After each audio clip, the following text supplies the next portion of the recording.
Chers amis auditeurs, après Pentecôte et la Trinité, voici un bref passage d'un discours de Jésus. Le Père ne juge personne, mais il a remis tout jugement au Fils, afin que tous honorent le Fils comme ils honorent le Père. Bonne ou mauvaise nouvelle? La mauvaise serait de croire que le jugement du Fils, c'est-à-dire de Jésus, serait le même que celui qu'on prête au Père. Or, que voit-on de Dieu sans Jésus? Ce que les humains fantasment, un être tout-puissant et lointain, juge sévère, sans compassion, appliquant strictement les nombreuses condamnations contenues dans les commandements de l'Ancien Testament. Bref, ce que nous rêvons d'être et de faire les uns à l'égard des autres, et que parfois nous faisons effectivement un jugement sans nuance, nous qui, naturellement, serions sans reproche.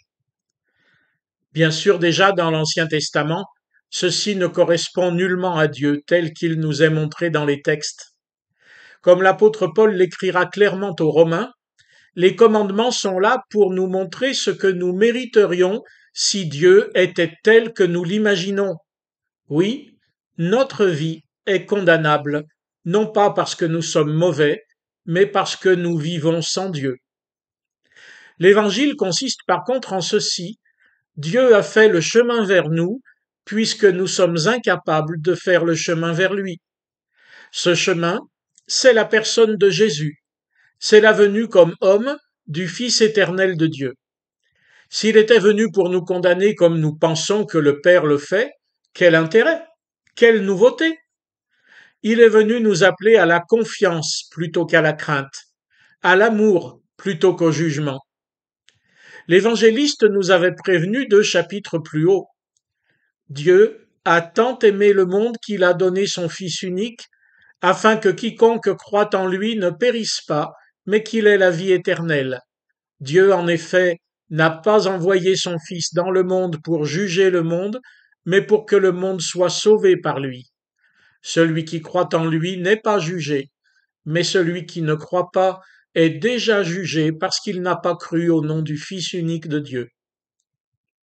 On pourrait le dire autrement, en utilisant l'image du tribunal, cohérente avec celle du jugement, dans laquelle le juge, c'est Dieu, l'avocat de la défense, c'est Jésus, et le procureur, c'est le Satan.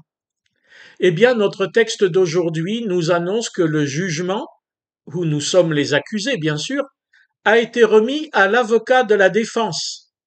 Alors oui, bonne nouvelle, très bonne nouvelle. Il faut et il suffit de faire confiance à notre avocat, comme le Saint-Esprit, cet autre avocat, nous convainc de le faire.